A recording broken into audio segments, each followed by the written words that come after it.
Good morning, ladies and gentlemen. Merry Christmas and Happy New Year 2022. Today is the Christmas Day, 25th of December 2022. Now, this video I'm making today is, what can I say? A confession and, a little bit of educational. Right, so you all know that I was, for the last couple of years and a half, completely against the idea of pandemic and the scare propaganda that was going on, and I was not in denial there is a virus, but I refused to really scare the planet and lock down the whole planet of something that we completely fully not aware of yet. We don't know what's that thing yet, until I had the virus myself on the 7th of December this year. So I'm talking about 22 days ago. Yeah, I had it, and I had the experience and the privilege to experience it myself. So from the day I knew there is something wrong with me, and this thing is not like any other flu or influenza virus that I had before, it was tough. So I decided, okay, I'm gonna be like an experimental, some scientists who are running experimental thing. I'm gonna downwrite everything I have, day by day, time by time, symptom by symptom, and then compare it with what the real thing is that goes around in the media. Right, so I'm gonna give it to you, then it's your judgment. And absolutely, I swear to God, I'm absolutely honest and truly honest to my words, nothing less, nothing more. So it all started on the 7th of December with me. I did not contract it by anybody. It came to me as the temperatures dropped down dramatically by probably like 13 degrees or 10 degrees all of a sudden, and it becomes so freezing cold. We had this Icelandic cold wave coming from Iceland, and it dropped down so badly, and I was outside most of the time of that day, and here how I got the virus, because they are so much said it goes on from one person to another by droplet or anything like that. No, I was not around any people or anybody. So that was the first thing that struck my mind, like, right, this is new. You said it goes from one person to another, but with me it came just by itself. I said, okay. Right, the first symptom, which proved to me that this is something new, which was the loss of smell and taste. I was like, this is weird, because usually with the influenza you get mucus that blocks your throat and blocks your nose. You cannot smell anything, you cannot taste anything. But obviously when the mucus are clear, you can smell them back. No, that was quite new and weird because I had all my earways are clear, yet I cannot smell anything. I said, okay, let me bring one of this red onion, the strong one. I cut it into halves, and I start smelling it, absolutely zero. And I was like, what? So I put even the onion in my nose, and I was like, oh my God, I cannot smell anything. This is crazy. But then I start having the sensational, eye tears, because of the onion. But yet it's zero smell. My goodness. I said, okay, let me taste it. I start eating it, like, oh my God, this is weird. All my earways are clear. There is no mucus. There is nothing. That was the first symptom. A lot of people said, obviously, it lasts with them for 2-3 weeks. Some people last even longer. Luckily, with me, it only lasted for about 8-9 hours, which was good. Then I got it back. I said, okay, all right. I got it back the following day in the morning when I wake up. I thought, okay, maybe I'm still, with illusion.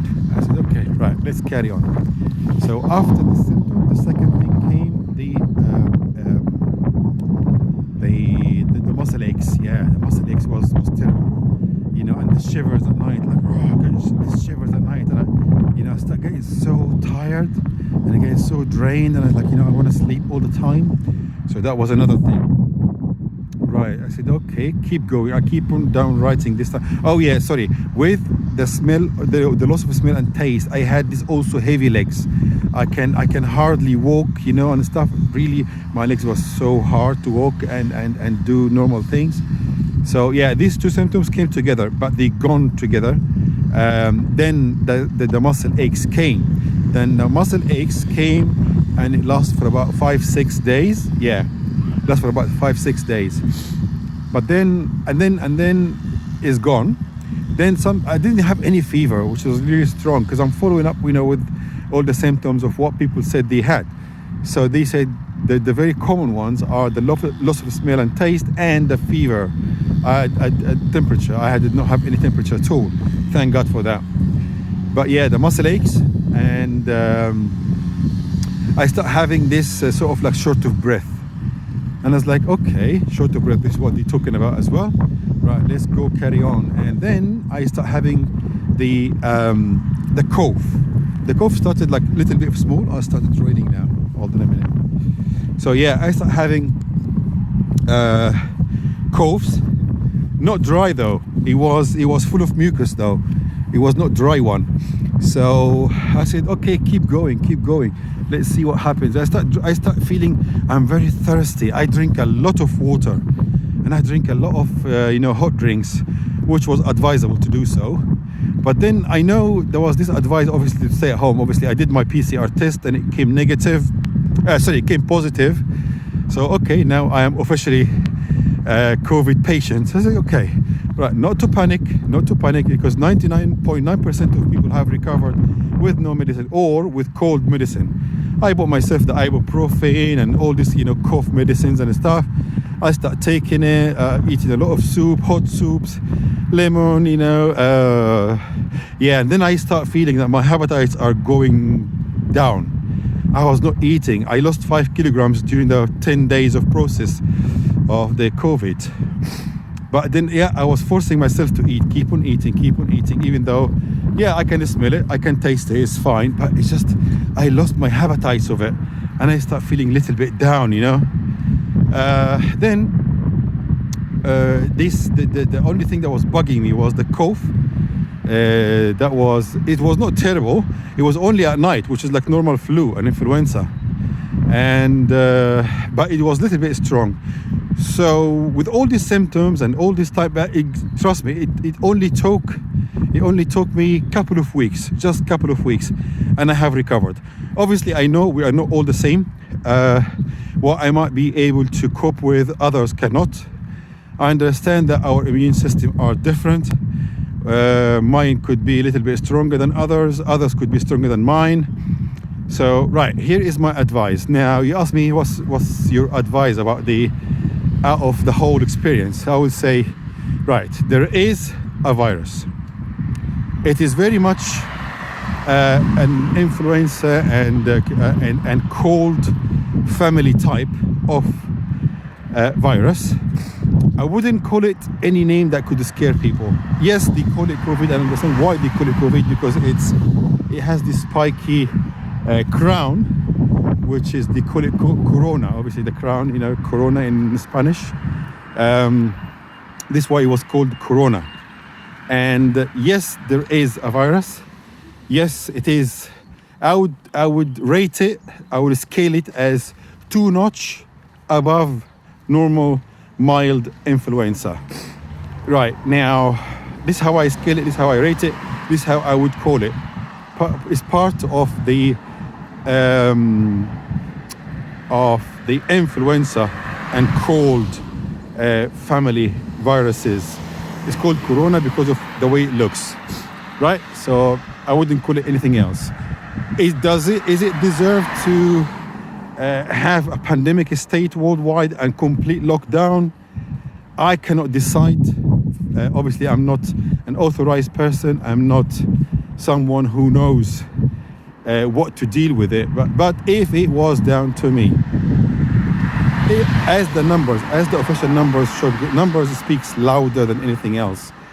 As the number speaks and says 99.9% of people recovered without medicine known up to this moment to this virus, I would not lock it down 100%.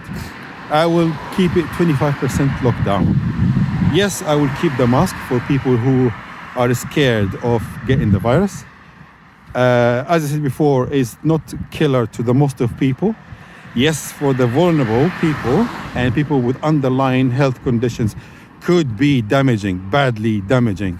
As I rated before and I scale it before, it's 2 notch above normal flu virus and stuff.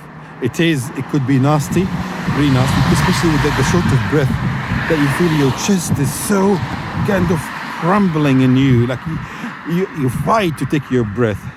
That happened with me, but luckily it was not as bad and severe as to go to hospital and stuff like that. So I was lucky in that bit, and I thank God for that. It's all down to God. He protected me against that. Right, I think the rain stopped. Okay, yeah. So I would advise, yes, vulnerable people, definitely take your precautions. People who have normal just cold and symptom coughs and stuff, yes, put the mask on until your symptoms are gone, until you're absolutely fine. Then you need fresh air. Now, another little advice. I know they always advise to stay at home, and I'm going to give you advice against that. But do it only if it's safe to do so. At night, if you are COVID positive, at night where there is no one on the street and it's safe to do so, always go out for a walk, at least half an hour. Do not stay at home and lie down all the time, because you are not doing your immune system any favor. You are not doing your lungs any favor. Your lungs need a pure oxygen. You need to go out where there is no one around you, so it's safe to do so. Remember, safe to do so. Most important thing. You have to be careful people, right? So yeah, go out, get some fresh air in your lungs. Force the air in your lungs. And as you walk, you speed up the blood circulation. The blood circulation will obviously filter your blood from any viruses, will cook off any bad thing, will keep only the pure good oxygen in. That will help out speeding up the process of recovery, and also will help you to breathe. Another thing I remember from when the pandemic started, all doctors said they found that when they put some patient on their belly down, they help them out to stop cough and start breathing, which I did, and it's absolutely right. And it reminded me of when you get wounded, you apply your hand and push your hand hard on your wound to stop the bleed and to stop the pain for a while until you get rescued. I think it's the same idea. Obviously, I'm not a doctor to say, but I think it's the same idea. So I did apply that, lie down on my belly, and yeah, it does help stop the cough, and it does help you breathe a little bit. As I said before, drink a lot of fluids. You find yourself thirsty, drink a lot of water. I was drinking like 6-7 liters a day, like crazy. But it was good. Water is good, obviously. And as I said before, my advice, only do it if it's safe to do so. Go out for a walk where there is no one on the street, just yourself. You need some fresh air to force your lungs to work and your blood to circulate and start doing its function by filtering the good blood from the bad blood and all the bad oxygen from the good oxygen, all this kind of stuff. Obviously, you need to ask more doctors or Google it to know more. All right, guys. That was last thing. My advice about the vaccination. Okay, right. Okay. So obviously, as a COVID patient myself, I was vaccination. It's down to you. I cannot really force it upon anyone. But my advice is this: if you are someone who is old, if you are someone who is with underlying conditions, health conditions, if you are someone who is diabetes or, yes, definitely go for the vaccine. Even though I do not recommend this particular vaccine because I'm some old school person, I would definitely take the vaccine that was made out of the vaccine itself, out of the virus itself being weakened or being like, almost dead, so your body can recognize the old way of vaccines, the one that we vaccine our children with. This one I can trust. I'm still skeptical about anything artificial. I would not inject my body with something artificial yet, unless it has been proven. It took its time with people, with animals for a long time. It's been proven it is safe. So yeah, for normal healthy people, I would say up to you. You can take it or not. But I had the virus, and I admit it was stronger than the normal flu ones. And yeah, and I said, I told you about my idea about the vaccine. Yes, anyone who is old, who is body cannot capable of fighting such a strong one, anyone with underlying health conditions, yes, my advice, go for it. Yeah, and you know, I fear nobody but God, and this is why I decided to do this video. And yeah, and may God bless us all. Love you all.